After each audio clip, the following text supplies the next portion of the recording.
भारत के स्वतंत्रता दिवस 15 अगस्त 1947 के अवसर पर श्री अरविंद ने ऑल इंडिया रेडियो तिरुचिरापल्ली के अनुरोध पर देशवासियों के लिए संदेश लिखकर भेजा, जिसका प्रसारण 14 अगस्त 1947 को किया गया।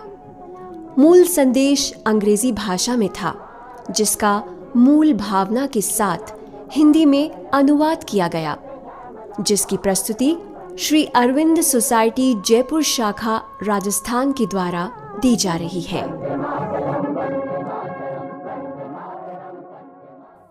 15 अगस्त 1947 स्वाधीन भारत का जन्मदिन है। ये दिन भारत के लिए पुराने युग की समाप्ति और नए युग का प्रारंभ सूचित करता है।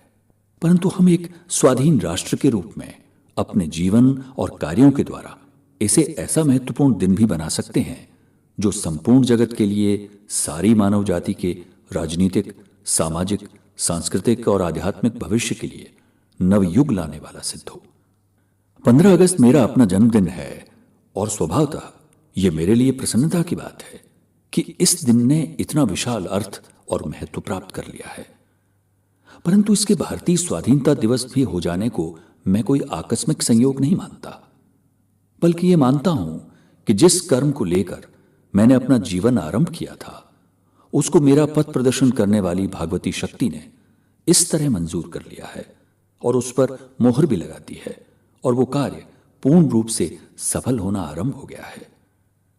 निसंदेह आज के दिन मैं प्रायः उन सभी जागतिक आंदोलनों को, जिन्हें मैंने अपने जीवन काल में ही सफल देखने की आशा की थी, यद्यपि उस समय वे असंभव स्वप्न जैसे ही दिखाई देते थे, सफल होते हुए या अपनी सफलता के मार्ग पर जाते हुए देख सकता हूं।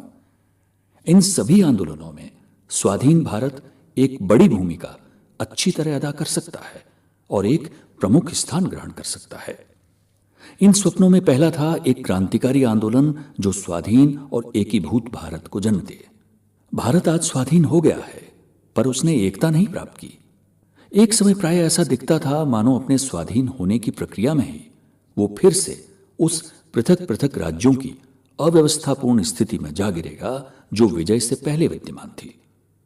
परंतु सौभाग्य से अब ऐसी प्रबल संभावनाएं हो गई है कि यह संकट टल जाएगा और अभी पूर्ण न सही, पर एक विशाल और शक्तिशाली एकत्व अवश्य स्थापित हो जाएगा। विधान परिषद की दूरदर्शितापूर्ण प्रबल नीति ने इस बात को संभव बना दिया है कि दलित वर्गों की समस्या बिना फूट फटाव के हल हो जाएगी। परंतु हिंदुओं और मुसलमानों का पुराना सांप्रदायिक भेद देश के स्थायी राजनीतिक विभाजन के रूप में सुदृढ़ हो गया दिखता है। यह आशा करनी चाहिए कि इस तय किए गए विभाजन को पत्थर की लकीर नहीं मान लिया जाएगा और इसे एक काम चलाऊ अस्थायी उपाय से बढ़कर और कुछ न माना जाएगा, क्योंकि यदि यह कायम रहे तो भारत भयानक रूप में दुर्बल और अपंग हो सकता है। गृह कलह का होना सदा ही संभव बना रह सकता है। नए आक्रमण और विदेशी राज का हो जाना तक संभव हो सकता है। भारत की आंतरिक उन्नति और समृद्धि रुक सकती है। राष्ट्रों के बीच उसकी स्थिति दुर्बल हो सकती है। उसका भविष्य कुंठित, यहां तक कि व्यर्थ भी हो सकता है। यह नहीं होना चाहिए। देश का विभाजन अवश्य दूर होना चाहिए। हम आशा करें कि यह कार्य स्वाभाविक रूप से ही हो जाएगा। न केवल शांति और मेल मिलाप की, बल्कि मिलजुल कर काम करने की भी आवश्यकता को उत्तरोत्तर समझ लेने और मिलजुल कर काम करने के अभ्यास और उसके लिए साधनों को उत्पन्न कर लेने से यह संपन्न हो जाएगा। इस प्रकार अंत में एकता चाहे किसी भी रूप में आ सकती है। उसके ठीक ठाक रूप का व्यावहारिक महत्व भले ही हो, पर कोई प्रधान महत्व नहीं। परंतु चाहे किसी भी उपाय से हो, चाहे किसी भी प्रकार से हो, विभाजन अवश्य हटना चाहिए। एकता अवश्य स्थापित होनी चाहिए और स्थापित होगी ही, क्योंकि भारत के भविष्य की महानता के लिए यह आवश्यक कदम है। मैंने एक और सपना देखा है कि एशिया की जातियों का पुनरुत्थान और स्वातंत्र्य और मानव सभ्यता की उन्नति के कार्य में एशिया का जो महान स्थान पहले था, उसी स्थान पर उसका वापस लौटाना। एशिया जग गया है। उसके बड़े बड़े भाग स्वतंत्र हो गए हैं या इस समय बंधन मुक्त हो रहे हैं। इसके अन्य भाग जो अभी परतंत्र या अंशतः परतंत्र हैं, वे भी किसी तरह घोर संघर्षों से गुजरते हुए स्वतंत्रता की ओर बढ़ रहे हैं। केवल थोड़ा ही करना बाकी है और वो आज न सही कल जरूर पूरा होगा। उसमें भारत को अपनी भूमिका अदा करनी है और उसे उसने एक ऐसी सामर्थ्य और योग्यता के साथ करना शुरू कर दिया है जो अभी से उसकी संभावनाओं की मात्रा को और स्थान को सूचित करती है जिसे वो राष्ट्रों की सभा में ग्रहण कर सकता है। मैंने एक और सपना देखा है कि एक विश्व संघ जो समस्त मानव जाति के लिए एक सुंदरतर, उज्ज्वलतर और महत्तर जीवन का बाहरी आधार निर्मित करे। मानव संसार का वो एकीकरण प्रगति के पथ पर है। एक अधूरा प्रारंभ संगठित किया गया है, पर वो बड़ी भारी कठिनाइयों के विरुद्ध संघर्ष कर रहा है, किंतु उसमें एक वेग है और वो अनिवार्य रूप से बढ़ता चला जाएगा और अंत में विजयी होगा। इस कार्य में भी भारतवर्ष ने प्रमुख भाग लेना प्रारंभ कर दिया है और यदि वो उस अधिक विशाल राजनीतिज्ञता को विकसित कर सके जो वर्तमान घटनाओं और तात्कालिक संभावनाओं से ही सीमित नहीं होती बल्कि भविष्य को देख लेती है और उसे निकट लाती है, तो भारत की उपस्थिति मंद एवं भीरुतापूर्ण विकास और दत्त एवं साहसपूर्ण विकास में जो महान भेद है उसे प्रदर्शित कर सकती है। जो कार्य किया जा रहा है उसमें विपत्ति आ सकती है और वो उसमें बाधा डाल सकती है या उसे नष्ट कर सकती है, किंतु तो भी अंतिम परिणाम निश्चित है, क्योंकि एकीकरण प्रकृति की आवश्यकता है, अनिवार्य गति है। इसकी आवश्यकता राष्ट्रों के लिए भी स्पष्ट है, क्योंकि इसके बिना छोटे छोटे राष्ट्रों की स्वाधीनता किसी भी क्षण खतरे में पड़ सकती है और बड़े और शक्तिशाली राष्ट्रों का भी जीवन असुरक्षित हो सकता है। इसलिए इस एकीकरण में ही सबका हित है और केवल मानवीय निशक्तता और मूर्खतापूर्ण स्वार्थपरता ही इसे रोक सकती है। परंतु यह भी प्रकृति की आवश्यकता और भगवान की इच्छा के विरुद्ध हमेशा नहीं ठहर सकती। परंतु एक बाहरी आधार ही पर्याप्त नहीं है, अंतर्राष्ट्रीय भाव और दृष्टिकोण भी अवश्य विकसित होने चाहिए। अंतर्राष्ट्रीय पद्धति और संस्थाएं भी अवश्य प्रादुर्भूत होनी चाहिए।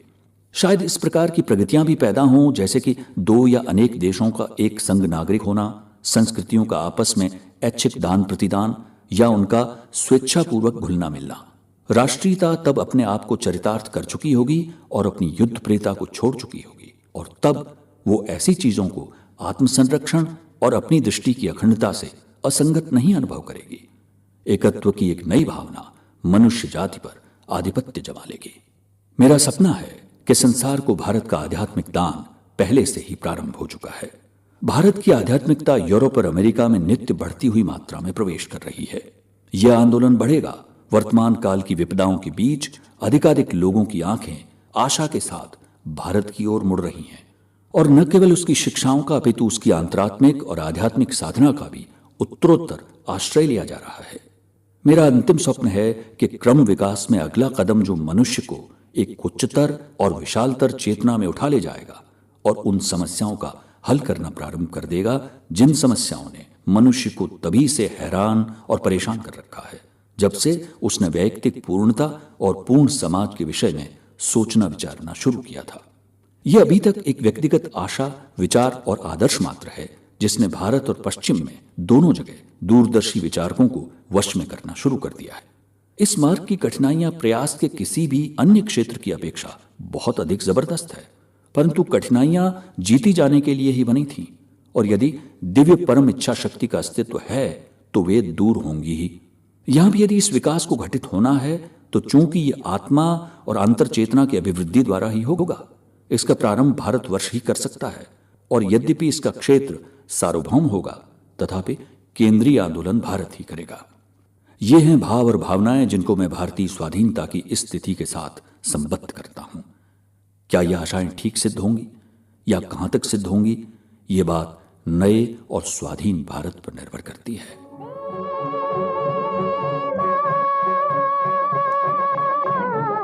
वंदे मातरम, वंदे मातरम, वंदे मातरम, वंदे मातरम, वंदे मातरम, वंदे मातरम, वंदे मातरम।